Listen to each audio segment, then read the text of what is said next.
Tokens లో third point వచ్చి data types. So data types అనేవి కూడా సి లాంగ్వేజ్ లో బేసిక్ తెలిసిన వాళ్ళందరికీ తెలుసు. వాట్ ఈస్ డేటా టైప్ అంటే ఏంటి అందరికీ తెలుసు. సో ఒకవేళ తెలియకపోయినా నేను డేటా టైప్స్ అనేవి మీకు అందరికీ చాలా అర్థమయ్యేలా ఈజీగా చెప్తా. డేటా టైప్ అంటే ఏమీ లేదు, like to store anything in our system we should have to allocate the memory. So మెమొరీలో మనం దీంట్లో ఏమంటామంటే సి లాంగ్వేజ్ లో బైట్స్ అంటాం. So bytes. So this memory having 3 properties అనమాట. So first of all data types అంటే ఏంటి?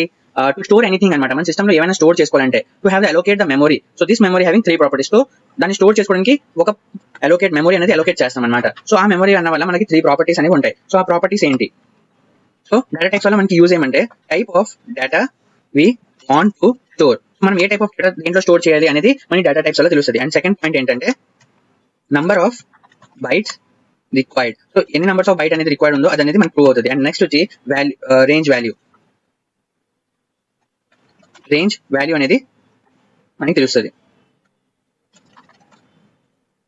So first point వచ్చి type of data we want to store, second number of bytes required, and third range value. ఇప్పుడు నేను మీ అందరికీ ఒక example చెప్తా. Like ఇప్పుడు a ఈక్వల్స్ టు 100 అని ఉంది.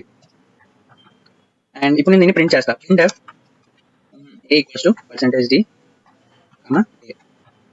ఒకవేళ నేను ప్రింట్ చేస్తే నాకు ఏమొస్తుంది? ఎర్రర్ వస్తుంది. ఎర్రర్ లో ఏమైనా ఉందంటే a undeclared. First use in this function a equals to 100. So a అనేది అన్డిక్లేర్ అని ఉంది. సో a అనేది ఏ టైప్ ఆఫ్ వాల్యూ అనేది ఇక్కడ మనం పెట్టలేదు, డిక్లేర్ చేయలేదు. కాబట్టి ఇది అన్డిక్లేర్ అనే ఎర్రర్ అనేది త్రో చేస్తుంది అనమాట. సో అన్డిక్లేర్ అనే ఎర్రర్ అనేది ఇక్కడ షో అవుతుంది మనకి. సో ఇఫ్ డిక్లేరింగ్ ఇంట్ a equals to 100. So first మనం ఏం చేయాలంటే డిక్లేర్ చేయాలి. ఇప్పుడు ఇంట్ ఇక్కడ ఇది ఇంట్ టైప్. ఎందుకు ఇంట్ అని పెట్టాం? 100 అనేది నాన్ డెసిమల్ వాల్యూ, అంటే పాయింట్ అనేది లేదు. కాబట్టి మనం ఏ అనేది ఇంటీజర్ అనేది తీసుకుంటాం. So integer a equals to 100. So ఇప్పుడు మనం డిక్లేర్ చేసినట్టు అనమాట. ఆ వాల్యూని ఇప్పుడు ఏ అనేది ఒక కంటైనర్. సో ఆ కంటైనర్ టైప్ అనేది మనం చెప్పాలి. సో కంటైనర్ టైప్ ఏంటంటే ఇంటీజర్. సో ఇంట్ a ఈక్వల్స్ టు 100 అనమాట.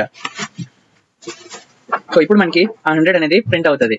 సో ఏ అనేది ఇంటీజర్ వాల్యూ కాబట్టి అండ్ నాన్ డెసిమల్ వాల్యూ కాబట్టి మనం ఇంటీజర్ అనేది డిక్లేర్ చేయాలి. సో ఇంటీజర్ అనేది డిక్లేర్ చేస్తే మనకి a ఈక్వల్స్ టు 100 అనేది ఇక్కడ ప్రింట్ అవుతుంది అనమాట.